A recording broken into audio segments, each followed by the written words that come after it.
Salut à tous et à toutes. Salut partout là où vous nous suivez, les amoureux du ballon. Très content de savoir que Boza et Billy Kolandabiso sur notre mag score D143. Comme vous le savez, si c'est la première fois, n'hésitez pas de vous abonner. Vous activez aussi la cloche des notifications pour rater aucun de nos nouveaux contenus. Dans ce nouveau numéro, je parlerai des léopards dames.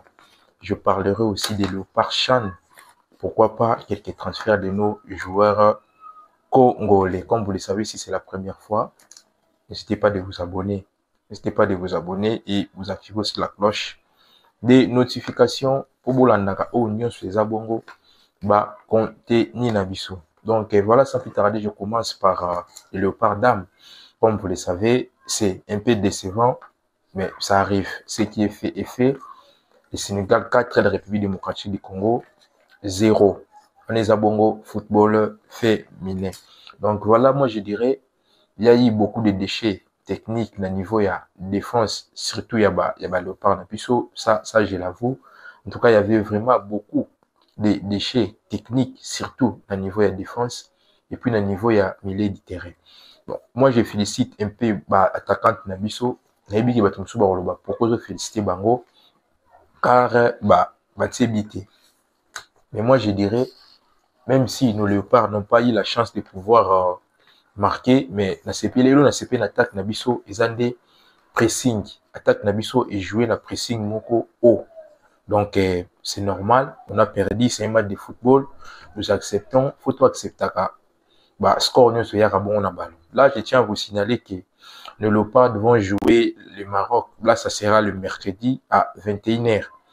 Heure de Kinshasa. À 21h de Kinshasa. Donc, si nos léopards arrivent à battre la sélection marocaine, le léopard Nabiso va bongo na 3 points.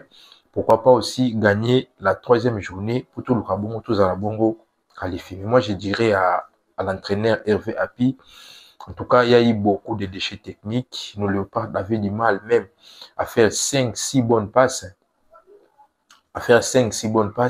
Ça nous a coûté cher. C'est pour cela, vous avez vu, on a perdu 4-0. Mais moi, je dirais, félicitations, car ça fait aussi longtemps, léopard Nabiso, betabon Oezali, Coupe d'Afrique. Dans la moko, capitaine Abango Oezabon gradé à tout puissant Mazembe. Le Bakiango, ça fait 14 ans ou bien 12 ans, Oyo. République démocratique du Congo, tout bétarassou sous compétition, mon côté, Oeza majeur pour Naba, léopard Nabiso surtout Yabassi. Donc, moi, je dirais, léopard Bazala toujours focus, excusez-moi. Deuxième journée, Zali, Autobeta bon na Maroc. Même si Maroc a bongo pays organisateur, rien n'empêche aussi de gagner pe bongo Oyezali bongo Maroc. Donc voilà. Là, je tiens à vous signaler aussi, il y avait l'absence, il y a Merveille Kajinga, bon Merveille Kajinga, Azabongo international congolaise, Azabongo ancienne, il y a tout puissant Mazembe, tout le monde qui bongo après Ligue des champions, Oyo Mazembe qui bongo championne. Basi, tout le monde qui c'est ça qui a permis que Merveille Kajinda a signé bongo na Paris Saint-Germain. Donc voilà, j'ose croire, la prochaine journée, Merveille Kajinda a Rosala. Dès dans mon attaque, Nabiso Beti, en tout cas, comme on a sous Merveille Kajinda a Baksama bongo, l'attaque Nabiso, là, Nabi qui face à Maroc, en tout cas, et vous allez match mo bongo, ou vous allez facilité. Match moko oyo bongo et ça la facilité. Donc moi je dirais bonne chance là-bas léopard Nabiso, donc moi je dirais bonne chance là-bas et sa première journée, bon c'est découragé et ça bongo première journée, deuxième journée Zali et puis troisième journée P Zali. Donc voilà, parlons maintenant des léopards chan, la liste probable des léopards chan parce que on a déjà eu des fuites. Ça fuité, il y a cela 48 heures, donc avant-hier, ça fuité, et 24 heures, probable, il y a Chan, par rapport à fuite, 24 heures, probable, va représenter la République démocratique du Congo, Chan. Donc là, je tiens à vous signaler que le léopard a pris vent débuter cette compétition-là, ça sera le 3 août. On va débuter cette compétition. Il y avait des gens qui se posaient des questions. On va jouer les CHAN avec quel joueur? Oui, même si championnat de César Mabé, mais on a quand même des joueurs pour défendre Bongo, République démocratique du Congo. Comme Fuit, on a Zui, Fuit a Zui à lobby, aucun joueur de directeur Motema Pembe, aucun joueur de Vita Club. Or, on a tous regardé la Lina Foot, même si Vita Imana ne fait pas partie à 3 premiers de la compétition, mais tout le monde a dit quand même, Imana a gagné 5 matchs successifs, et puis tout le monde a dit bongo, gardien ya Imana. Gardien Imana. Mais gardien Imana, pour l'anga, azo mérité bongo, kozala na présélection haut. Mais na fuite misotozui, en attendant liste bima, na lobby, joueur à Imana Zate, joueur à Vita Azate. Oui, les Aigles du Congo, moi j'ai fait ici les Aigles du Congo, surtout na performance où les Aigles du Congo a Pessibiso, équipe Mobo ou Salami, dans moins de 5 ans, ceux qui na 3e année, 2e saison, tout le monde les Aigles du Congo a gagné, a joué bongo, a bien bongo premier au Yalina Foot. Donc moi je dirais, ceux qui va jouer à les Aigles du Congo, P, Zawapi. Ceux qui va jouer gardien les Aigles du Congo. Bazui ba matobo, bazui ba jouer bela les Aigles du Congo to moni. Mabe Zawapi. Fuit onga na zui ba lobi bazui 8 joueurs à 8 joueurs à les Aigles du Congo. 8 joueurs à les Aigles du Congo, bazui 5 joueurs il y a Maniema Union, bazui 5 joueurs bazui 5 joueurs Maniema Union, bazui 3 joueurs na Lupopo. Quand ça dit bongo 16, après bazui bongo 8 joueurs na tout puissant Mazembe. Ni joueur à Vita, ni joueur à Iman. Voilà, c'est long fuite. C'est long fuite. Tout ce qui na 3 semaines, tout ce qui na 3 semaines pour te mettre bon au chat. Est-ce que semaine auto banda ou semaine auto kota, et ça semaine moko oyo, oti sungoma, au banda bongo préparation na ba léopard pour te mettre bon au chat. Point d'interrogation.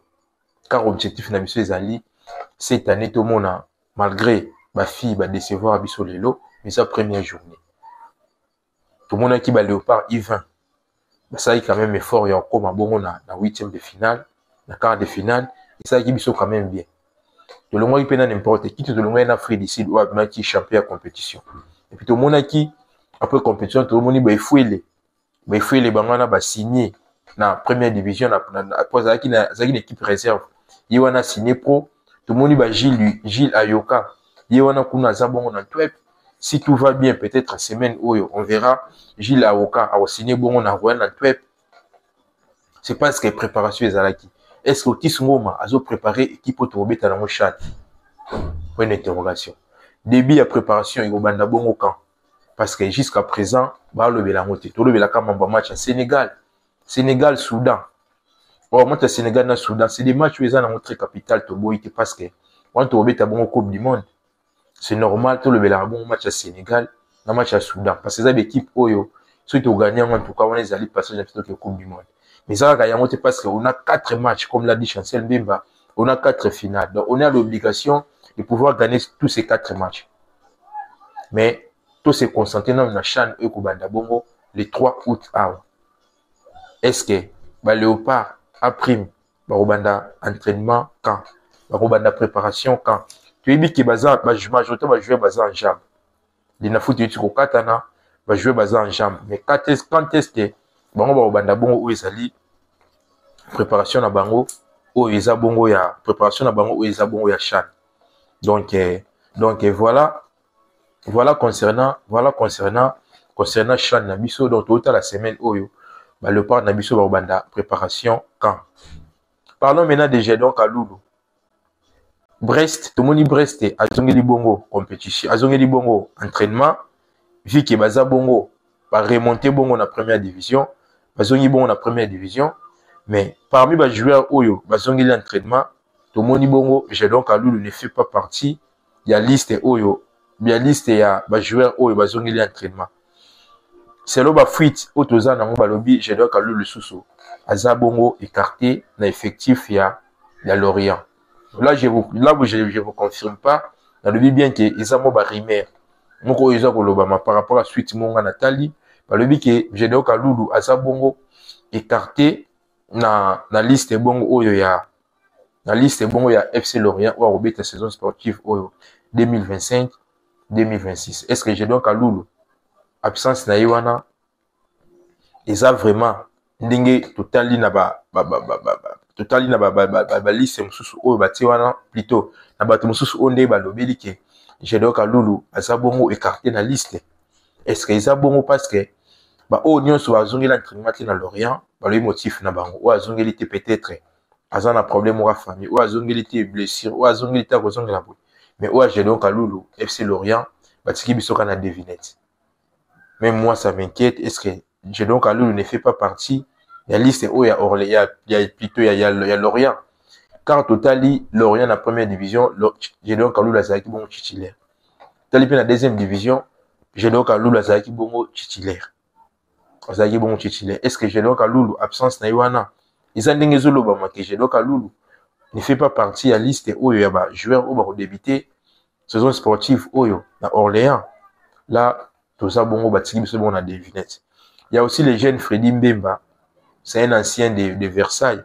C'est un ancien de Versailles où il va s'engager bongo na Sporting Charleroi où il y a Belgique. A aussi bongo la troisième division na France, na Versailles. Aye bongo mbala moko ti na aye mbala moko boko signé na Sporting Charleroi. Et ça quand même plaisir photo et rendre aux hommes.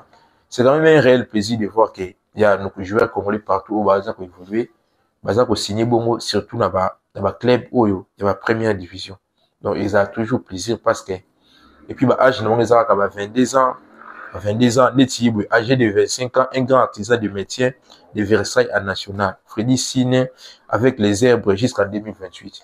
Donc il y a paraffé contrat na bongo il y a 3 ans.